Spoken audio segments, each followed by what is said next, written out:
ठंड में जादुई मशरूम गांव।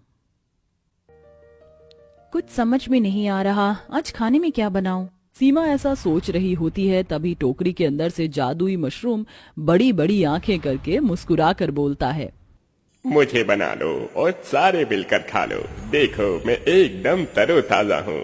मुझे बना लो सीमा। नहीं माँ, मैं मशरूम खाकर बोर हो गया हूँ, कुछ और बना लो। ऐसा नहीं कहते बबलू, हमें चीजों का आदर करना चाहिए, जो हमारे पास है उसमें खुश रहना चाहिए। अच्छा सीमा, मैं खेत पर जा रहा हूँ। मैं भी आपके साथ खेत पर चलूंगा बाबा, मुझे अपने मशरूम दोस्तों के साथ खेलना है, उनसे ढेर सारी बातें करनी है। क्या ऐसा भी कोई मशरूम हो सकता है जो बोलता हो? अब ये बच्चे बबलू की एक सोच है या फिर इस बात में कितनी सच्चाई है, चलिए देखते हैं। जैसे दोनों घर से निकलते हैं तो चारों तरफ मशरूम की विशाल बड़े बड़े सुंदर सुंदर घर बने हुए थे। सड़कें भी मशरूम की थी और खेत खलिहान में बोलने वाले मशरूम हवाओं के साथ झूम रहे थे। मगर इस जादुई मशरूम गांव के बसने के पीछे की कहानी क्या है, चलिए देखते हैं। ये कहानी है सीतामढ़ी गांव की, जो कि जहां के निवासी कृषि पर निर्भर थे। गांव जमीन से थोड़ी ऊंचाई पर एक समतल पठार पर बसा हुआ, वहां की मिट्टी खास ज्यादा उपजाऊ नहीं है, इसलिए लाख मेहनत करने के बावजूद भी वहां के किसानों को खेतीबाड़ी करके कुछ खास लाभ नहीं होता है। जाड़े के मौसम की शुरुआत हो चुकी है और आसमान से हो रही बर्फबारी में ही किसान वर्ग अपने अपने खेतों में लगे हुए हैं। गांव में गरीबी इतनी है कि किसी के पास भी ओढ़ने के लिए गर्म कपड़े नहीं हैं। क्यों काका, क्या लगता है इस बार इस मिट्टी पर मशरूम की खेती करें तो फायदा होगा कि नहीं? अरे मिट्टी तो अच्छी लग रही है मंगरू। अगर धरती माता का आशीर्वाद रहा तो इस बार फसल अच्छी होगी और हम किसानों के परिवार की दशा बदल ही जाएगी। चलो ईश्वर का नाम लेकर फसल बो देते हैं। हाँ काका, लेकिन ठंड के इस मौसम में खाने के लिए कुछ भी बचा नहीं है।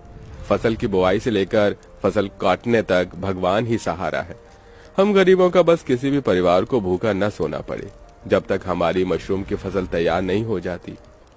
ठंडी ठंडी पछुआ हवाओं में जूझते हुए किसान पुरुषों के साथ महिलाएं भी मशरूम की फसल में उनकी मदद करवा रही हैं।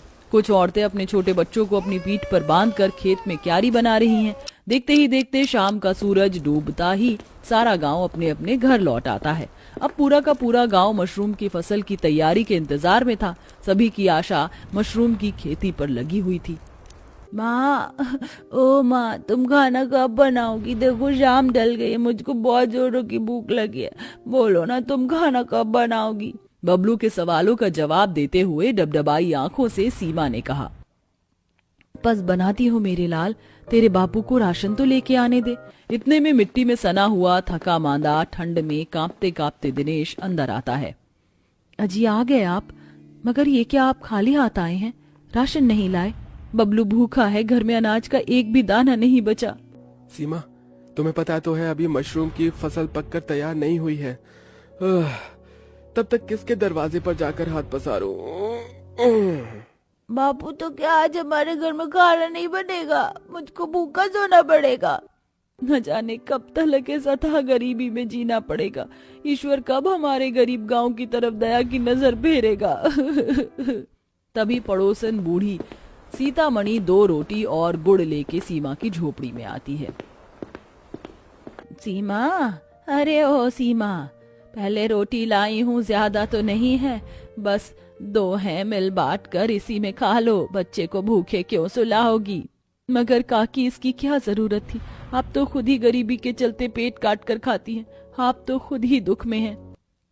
अरे ये दुख मेरे अकेले की थोड़ी है, हमारे पूरे गांव पर आन पड़ी है। ऐसे में अगर हम एक परिवार की तरह नहीं रहेंगे तो कैसे चलेगा? गांव की यही खासियत सब लोगों को एक परिवार की तरह रखती थी। किसी भी कारणवश अगर किसी एक के घर में चूल्हा नहीं जलता तो दूसरा अपनी रसोई में से उसे खिलाता था। एक दूसरे के दुख सुख में गांव के निवासी सदा रहते थे। ऐसे ही सिलसिला जारी था। गांव के सभी लोग परेशान हैं क्योंकि उनके मशरूम के खेत की फसल खराब हो चुकी है। तभी ठंड के मौसम में खुले आसमान के नीचे मशरूम की फसल के लिए प्रार्थना कर रहे हैं। हे धरती माता, हमारी फसल पर कृपा करो। गांव में सब भूखे हैं, हमें बचा लो, करुणा करो। जय धरती माता की जय हो, धरती माता की जय हो। पूरे गांव की दुहाई देने पर बंजर जमीन मानो सोना उगलने लगती है। लेकिन एक सप्ताह में सभी के खेत में मशरूम की बढ़िया पैदावार होती है। सबके खेत में मशरूम जैसे किसी हीरे की समान चमचमा रहे थे, जिसे देखकर चट्टान पर बसा पूरा गांव आनंद से भर जाता है। काका देखो, इस बार की फसल ने चमत्कार कर दिया। अब किसी के घर में खाने की कमी घटी नहीं रहेगी। ये सब धरती माता की कृपा है। अब हमारे दुख दूर हो गए। हम रज कर खाएंगे और मौज उड़ाएंगे। हाँ भाई, अब तो हम चट्टान पर रहने वाले के लिए सोना ही सोना, चांदी ही चांदी है। ये मशरूम हम महंगे दामों में बेचेंगे। देखो, ठंड का सीजन है, 100 रुपए किलो भी बेचेंगे तो भी बड़े आराम से लोग खरीदेंगे। फिर हम झोपड़ी में नहीं बल्कि पक्के पक्के आलीशान मकान में रहेंगे। मशरूम की अच्छी पैदावार देखकर गांव वालों के मन में घोर लालच समा जाता है। उनके अंदर से मदद करने का स्वभाव खत्म हो जाता है।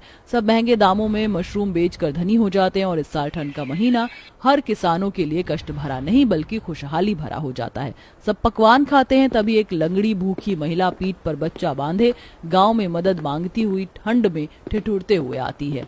भैया, ओ भैया, दया करो, थोड़ा कुछ खिला दो, बहुत भूखी हूँ।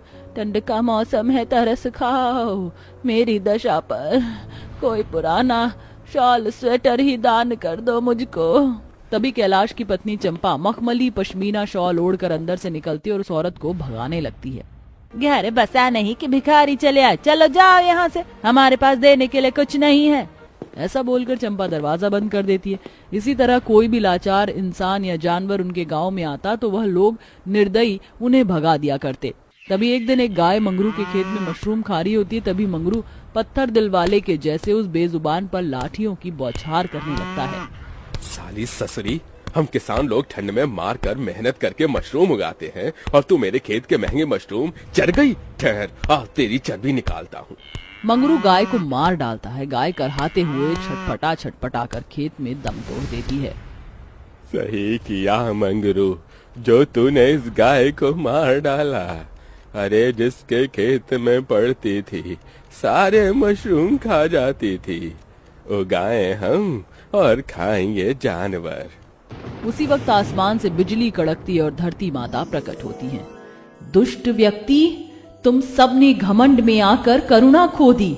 मैंने तुम्हारी दुहाई पर इस चट्टान पर बसी बंजर जमीन को इसलिए फलवंत किया था क्योंकि तब तुम मददगार स्वभाव के थे। लेकिन आज तुमने एक बेजुबान जानवर की जान ली है। तुम सब पापी हो। इस पाप का श्राप तुम सबके सर पर पड़ेगा। मैं तुम्हें श्राप देती हूँ कि इस गांव में अकाल छा जाएगा। दिन रात बर्फ की बारिश होगी। तुम और तुम्हारे बाल बच्चे दाने दाने के लिए तरसोगे। श्राप का असर शुरू हो जाता है। सबके खेत के मशरूम की फसल नाश हो जाती है। इतना ही नहीं, सबके घर भूकंप जैसी आपदा में उजड़ जाता है। गांव के वासियों की दशा किसी गरीब के समान हो जाती है। भूखमरी छा जाती है। ठंड का प्रकोप बढ़ जाता है। माँ, मुझे बहुत जोर की ठंड लग रही है। मेरे शरीर का खून जम रहा है, मैं मर जाऊंगा। माँ, मुझे अपने आंचल में छुपा लो। दिनेश, कुछ करो, देखो बबलू का पूरा शरीर ठंडा पड़ गया है।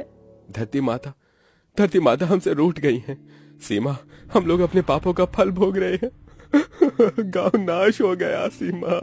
दिन रात बर्फ की बारिश होती रहती है। गांव वाले दुर्दशा में आंसुओं के साथ विनती करते हैं।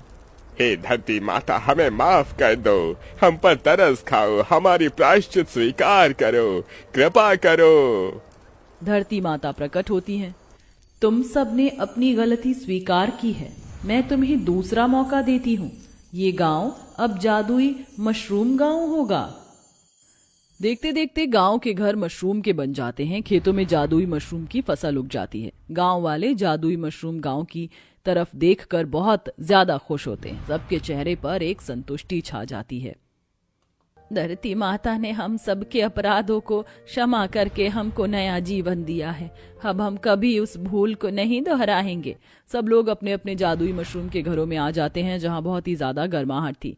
अरे वाह, देखो माता पिताजी, हमारा जादुई मशरूम घर कितना प्यारा है और इसके अंदर कितनी गर्माहट है। बिल्कुल भी ठंड नहीं लग रही है, लेकिन मुझको बहुत जोर की भूख लगी है। काश की कुछ गर्मा गर्म खाने को मिल जाता। बबलू की फरमाइश करते ही जादुई मशरूम घर के अंदर से बहुत ही स्वादिष्ट बढ़िया मशरूम की डिश खाने को आ जाता है और मशरूम बोलता है, लो प्यारे बबलू, जल्दी से मुझको खा लो और अपनी भूख मिटा लो। ये जादुई मशरूम तो इंसानों की तरह बात ही करता है। पूरा परिवार साथ बैठकर कई दिनों बाद खाते हैं। तब बबलू को ठंड सताने लगती है। खाना तो बहुत ही स्वादिष्ट है जादुई मशरूम, इसके लिए शुक्रिया, मगर क्या तुम मुझे एक स्वेटर दे सकते हो? क्यों नहीं, ये लो प्यारे शहजादे, नरम नरम मशरूम स्वेटर। बबलू खुश होकर मशरूम के स्वेटर को पहन लेता है। जादुई मशरूम गांव की बदौलत अब सबकी जिंदगियां बदल चुकी थी। सभी परिवार में संतोष और खुशहाली लौट आई थी।